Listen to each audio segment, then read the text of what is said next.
Welcome to another AQA 2012 Comp 1 exam monster game Pest, the programming exam solution tutorials.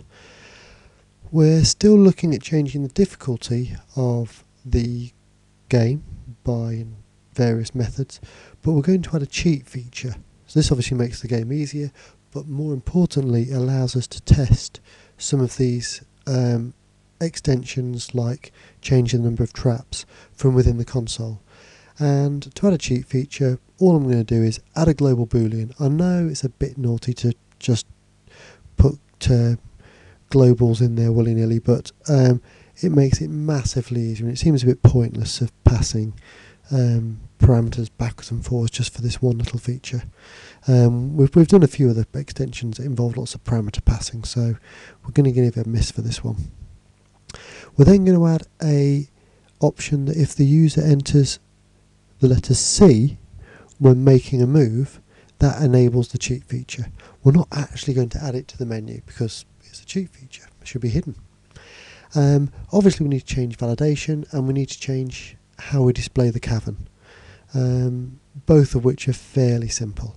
Right, let's get on and do that in the code.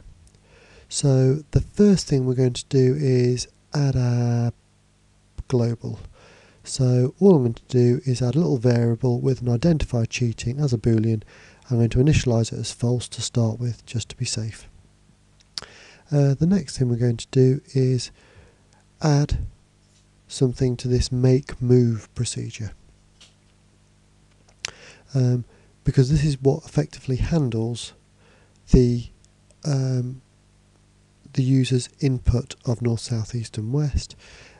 So we're going to add one that says C. Just ignore these comments, they're just for me when I was creating the code just before I made this pest, just so I knew where I'd added stuff.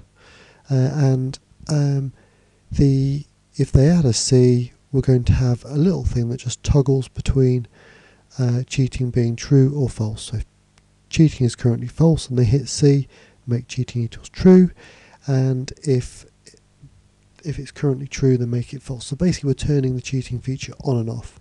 So we've got this being sort of our latest value role for this particular variable identifier. So now we're doing this. At the moment this won't work because the validation for make move, for the check valid move validation, won't allow it. So we ought to go in and change that. So in this check valid move validation, it just asks whether we've got all the different options, and all we're going to do is add a little thing that says or direction equals C. I know that doesn't massively make sense, but it's the easiest way of doing it. Just notice that I'm working from clean code, so I'm not working from where we've added all sorts of other validation to this section. Particularly to do with the player moving off the grid, moving out of the cavern. I'm working from clean code here, but if you look at some of the other pests I have already made, it handles to stop the player leaving the cavern, i.e. having a cell reference that isn't within the cavern. So this will now allow C to be pressed. The other thing we aren't doing is actually making any change to how the cavern is displayed yet, so that's the next thing we need to do. So we are in the display cavern procedure, and at the moment the way this works is I've got a nested for loop, one that basically scrolls down through the different rows of the cavern. So the first row is that. All the subsequent rows we'll see in a moment, and the last row is this. This inner for loop goes through the columns, and what this does is basically say I want to have either blank or a star or the monster if the monster's awake, and if that's the case I'll just put a single vertical line in between them. If it's not one of these, then I need a line with a space, And the reason why I've got that is because there are some things within this cavern array, this 2D cavern array, that we don't want to be seen. Now thankfully we want all of our things to be seen, so it's actually simpler. So the first thing I'm going to do is add an if statement that will handle the fact that cheating is either true or not. And basically, if cheating is true, then we're going to do our thing. If cheating isn't true, then we're just going to do the existing cavern display for all the different columns. And all we're going to do is change the inner for loop to say that we always want it to just have the line in between each cell and display whatever's in the cavern array, because this houses all of the items. And what we need to do now is test it. So let's run the code, make sure my cap locks are on, otherwise that won't work.